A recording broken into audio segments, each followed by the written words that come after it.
6 months now, the Ridge Hospital COVID-19 ICU center, likewise some other centers across the country, remain closed due to a drastic decline in COVID-19 cases across the country.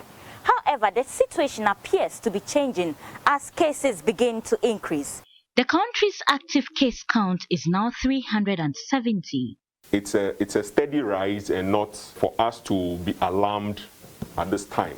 People are coming into the country and most of these people, are testing positive, but home management largely is what is being done for them. So for now, our admission center is still closed, but as the days go by and we see the trends of the cases, we might have to reopen. The facility received an emergency positive case as we got there, the first in months. We've had a case today that we think needs admission, so the case has been admitted, but generally stable.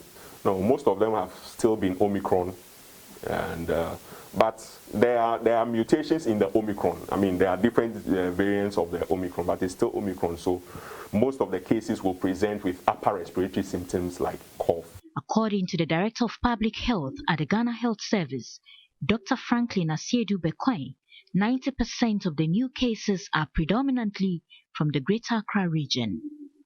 It used to be mainly Accra, but now we've gotten also a number scattered in about 7 other regions.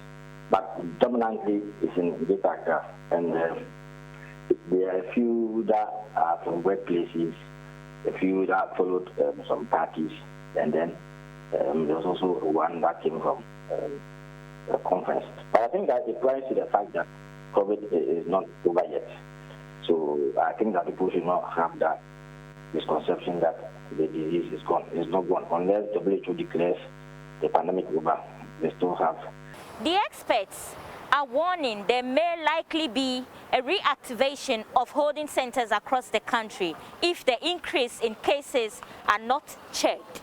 If you constantly disregard COVID-19 safety protocols, you may want to have a rethink. Sarah Apenkro, TV3 News, Accra.